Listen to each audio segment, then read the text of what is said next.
If you're still obsessed with macros, the proteins, carbs, and fats, you're likely missing the bigger picture when it comes to true health and performance.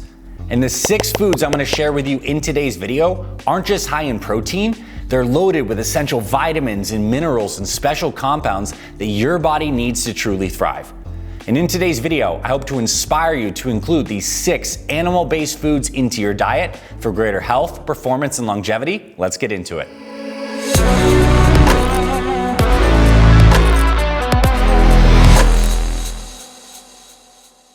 When most of us start our fitness journeys, we think in terms of macros.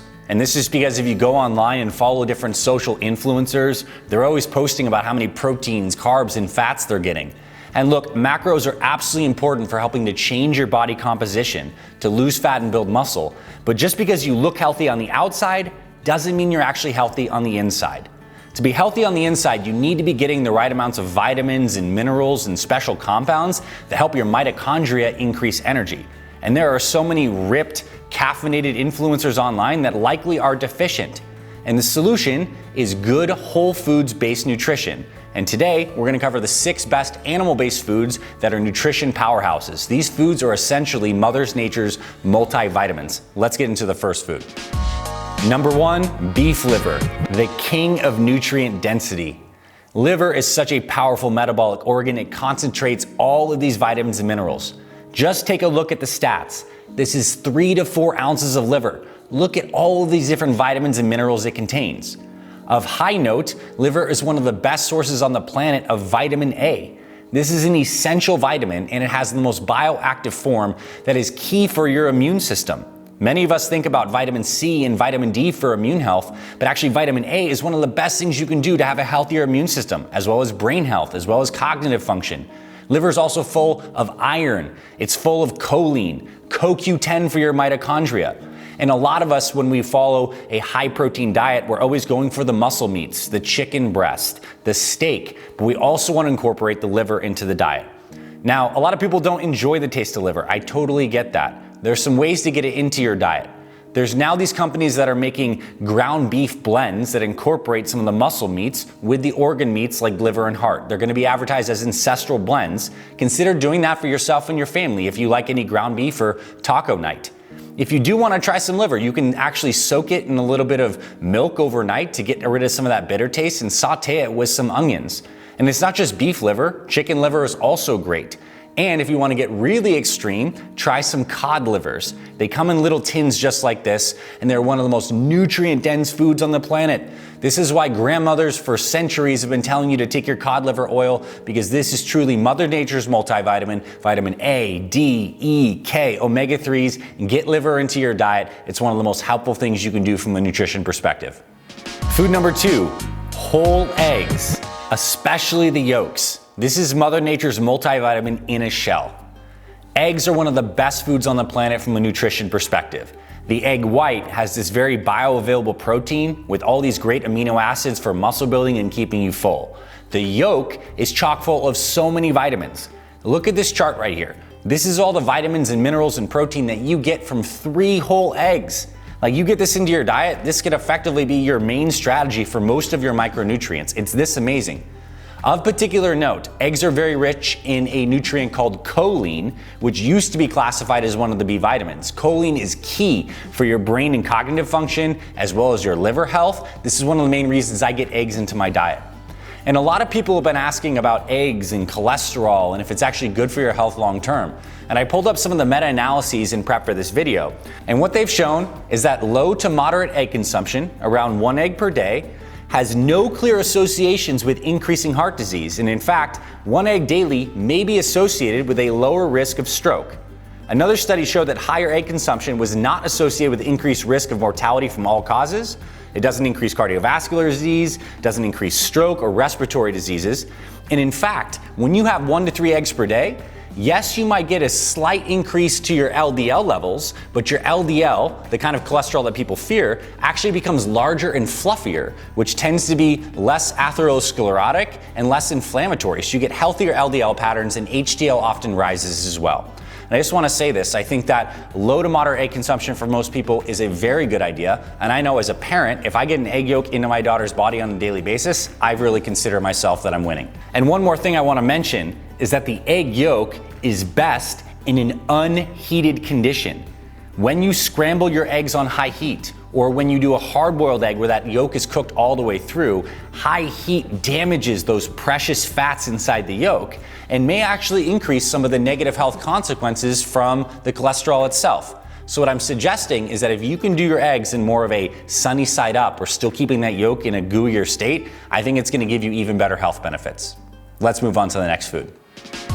Food number 3, sardines, the small fish with massive health benefits. We've all heard the story that these cold water fatty fish like salmon and sardines are good for our health. And it's true. They're rich in bioavailable omega-3s, the EPA and DHA that is essential for cognitive function, heart health, cardiovascular health. We want to get these into the diet. And especially if you're someone that doesn't want to take a lot of supplements, if you get pulses of cold water fatty fish throughout the week, you don't necessarily need to take a fish oil supplement on a daily basis to get these massive benefits. In fact, one small tin of sardines can have up to 2 grams of fish oil, which is more than most supplements. Now here's where sardines get extra special. A lot of us, as we learn more about health, we're concerned about the toxicity of certain fish, accumulation of mercury, accumulation of microplastics. Well, guess what?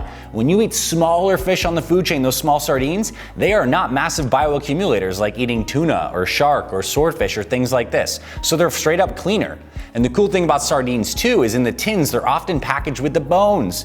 So you literally get the calcium in there with the omega-3s, with the vitamin D, with the selenium, and they're often in there with extra virgin olive oil as well. So it's a killer combination. And now from a practical standpoint, sardines are one of the best foods you can keep around as a snack. Sardines are one of the most convenient foods. Each tin has around 25 grams of protein and they're perfect for travel. Here's what I personally do. I get a tin of sardines, I open it up, and I like to put a little mustard on there. Yellow mustard, Dijon mustard, it pairs so well with the fish and the olive oil in that dish. And then I put a couple tablespoons of capers on top. I just get some organic capers and put a couple tablespoons. Capers are such nutrient powerhouses. They're loaded in quercetin, rutin, and this other thing called ursolic acid that's all good for antioxidant, anti-inflammatory properties. And so basically I get added health benefits by doing this simple little trick. And it's something I can give to my daughter. She actually enjoys it as well too. Now, there's some other fish that are good besides just sardines. Mackerel is something you might want to look into. It also comes in cans. It's one of the richest sources of CoQ10 along with liver, which is great for mitochondrial health. And of course, wild salmon is also amazing, right? It has the astaxanthin, the zeaxanthin, the omega-3s, the protein. It's really good. And a lot of people ask me, Dr. Anthony, what's the difference between farm fish and wild fish? Should I always buy wild caught? It's a bit more expensive. And you know, 5-10 years ago, I would have said always go for wild caught because the farm caught fish are raised in tight pens. They give them antibiotics. They actually have food coloring that they add to them because they're not eating a natural diet. And they typically feed them corn or soybeans, which are oftenly GMO feed. So that's not optimal. But because there was a lot of pressure and backlash on fish farming companies, a lot of them have better practices today where they no longer use antibiotics. They're using algae-based feeds. And so if you look out there, there's actually some good farmed companies now today that can have a good quality clean product. I typically like to buy wild when I can, and to save some money, I typically buy some wild sockeye salmon, and it's a really great dish to have for dinner. Let's move on to the next food on this list. Food number 4, grass-fed beef and grass-fed lamb. I consider this foundational food for people who are following a high protein, more animal-based diet. Just take a look at the nutrient profile of this right here. It is loaded in minerals like zinc, heme iron, which is very well absorbed, B vitamins, let alone the protein. And foods like grass-fed lamb is one of the highest sources of creatine on the planet. An 8-ounce serving of lamb can have up to 0.5 gram, up to 1 gram of creatine per serving. So it's a really good source of these special compounds that are certainly good for our health. And it's so versatile. Whether you're doing a taco night and you want to do ground beef like that, you're making a burger, or you're just having a straight up steak with a side of some kind of veggies or something you like, it's a very good food to get into your list. And when it comes to eating animal-based foods, the quality is really helpful and it matters, because if that animal is eating the things it was designed to eat, in the case of ruminant animals, it's actually eating grass, it gets to take those nutrients from the proper food and it concentrates it into the fat stores. This is why grass-fed and grass-finished meats are higher in CLA, omega-3s, all these good beneficial compounds. And so I'm not saying if you can't afford to have grass-fed, grass-finished that you shouldn't have these things at all. Just something to take into consideration. Grass-fed, grass-finished is the best source here. Let's move on to the next food on this list. Food number 5, bone broth, which is a source of liquid collagen and an amazing food for digestive health. Now, the story I've been talking about here is that we don't want to just be eating muscle meats. We also want to be eating organ meats and connective tissue. And this is where bone broth comes in. We're basically taking parts of an animal, like it could be the neck or the feet or the joints or the head, and you boil it down into a stock. Obviously bones included too, right? You boil it down into a stock, and what's cool is that connective tissue has a different amino acid profile than the muscle meats. It is higher in amino acids like glycine, proline, glutamine, and of course the natural collagens that come out of those connective tissues. And when we get these in, our body loves it. The collagen is really important for our gut health and our skin health. But I really want to zone in on these special amino acids like glycine, which is so high in bone broth. Glycine is an inhibitory neurotransmitter. It slows the brain waves down, leads us to this feeling of calm, relaxed feeling and focus. There's new research showing that glycine as well can help increase muscle protein synthesis. It actually activates mTOR, a cascade for building muscle. So higher glycine intakes can help with that. And there is a knock on animal-based diets because when we eat a lot of animal muscle meats, we get a lot of this amino acid called homocysteine. And homocysteine levels, when elevated in the blood, is associated with cardiovascular disease and certain cancers and a whole bunch of problems. Well, here's what's really interesting. When you get enough glycine into your diet, through bone broths and collagen type things like this, it balances the homocysteine levels and actually lowers them. And the combination of glycine and homocysteine can increase glutathione, your body's own endogenous antioxidant. So the story here is it's not like our ancient ancestors only ate the muscle meat. They ate the whole animal when they had it. And so we need to be doing the same thing if you want to be following an animal-based diet. So doing bone broth and collagen can be one great way to do that. I'm going to be doing an upcoming video soon on my favorite plant-based foods because I'm not just like an animal-based guy. And guess what soybeans are called? The actual plant is called glycine max. What do you think it has a ton of it in? Glycine. So when you start to combine a lot of these really great foods, so for me, I like fermented soy like natto and tempeh, and you're combining that with organ meats and muscle meats. Now you have a really complete picture for the body, lots of different amino acid profiles, and it's very good for your health. So bone broth is great. It's ideal if you make it yourself and you get the bones from your grocery store, you soak them, you put a little apple cider vinegar, and you make one on the stovetop for 12 to 14 hours. Cool, that's awesome. But if you just want to get the benefits of the collagen itself, you can get a high quality multi-source collagen. We have one on our Fit Father and Fit Mother store. You can click the links below and check it out. We source our collagen from grass-fed beef, wild-caught fish, eggshell membranes, and some other sources because there's different types of collagen and it's good to have a mix. Or you can just buy some store-bought bone broth, but it's not going to be as good as getting a high-quality collagen supplement or making yourself. Let's get on to the last food on this list. Food number 6 is raw or fermented dairy. And raw dairy is dairy that has not been pasteurized, which is a flash heating process, or homogenized, where they really mix it up with a mechanical process. And when dairy is in its natural state, it is so full of proteins, vitamins, probiotics, natural enzymes, and these get damaged particularly through pasteurization. Like all things with the proteins and the fats, when you flash heat them at very high heat, they change their composition. Those proteins, the whey proteins and the casein proteins change. They become slightly less bioavailable. And in some people, they become more allergenic because a lot of these natural enzymes that are supposed to be active with those milk proteins, they get damaged and lost in the heating process.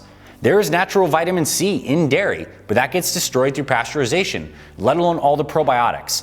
And a lot of people who feel like they're dairy sensitive, they feel like they have a lactose intolerance. Well, there is natural lactase in raw dairy. So some people find if they can't tolerate regular dairy, that they have the raw dairy, they feel better. So that's something to consider. Now, I know for me personally, I am lactose intolerant. I have been since birth. And even when I eat raw dairy, I don't feel the best. So I just want to bring this up. Just because it's a great food on the list, dairy is one of those special things that you need to figure out and make sure it works well for you.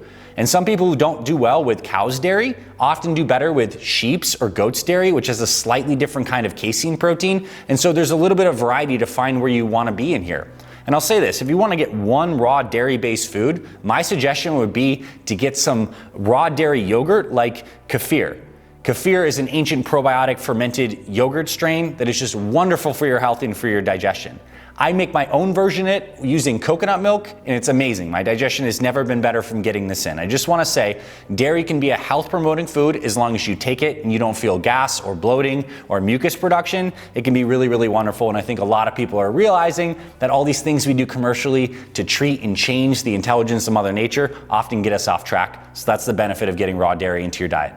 I hope today's video has strengthened your mindset that nutrition is far more than just about protein. It's about nutrient density and getting the foods that have the vitamins and the minerals along with the good macronutrient profile. My question is, which of these foods do you eat on a regular basis? Are there any of these that are a staple of your diet? And what have you experienced in terms of the actual feeling of your health, the energy, changes in inflammation, muscle building? Let me know in the comments below. And my challenge for you is this: incorporate 2 of these foods in your upcoming week. What are they going to be? Which one of these do you want to try that you know you've been a little resistant to, but maybe you feel a little more inspired for? Which of these foods you want to incorporate? Let me know in the comments below. That's my challenge to you. And of course, if you want help developing a simple, sustainable, and science-based nutrition plan paired with exercise, we have our Fit Father and Fit Mother programs. They are world-class. They've led to 60,000 transformations of busy parents over 40, just like you see right here on this video. We launch new programs every single month. So if you want help with health and fitness, if you want to get really focused over 6 weeks and see fast results, check the links in the description. We start a new program every single month. And if you just want to check things out and see how we do things, we have a free 1-week plan as well that we'll send to your email, and I'll walk you through how we do nutrition and exercise and accountability and all this amazing stuff. I look forward to seeing you in the comments below, and subscribe to the channel if you haven't, because I have a new video coming soon that covers the top 10 plant-based superfoods. Because a lot of us have been told a lie that plants are toxic and trying to kill us. Certain plant foods are not good for us, but there are certain foods that are nutrition powerhouses. I'm gonna release a video on that very soon, so stay tuned on that. And if you like this video, hit the thumbs up too. It really helps me in the channel so much by really giving to the YouTube algorithm the good signal that this video is awesome and more people should see it. This is Dr. Anthony Balduzzi signing off. Thanks so much for being here, my friend. I'll see you around future videos, and I'll talk to you very soon.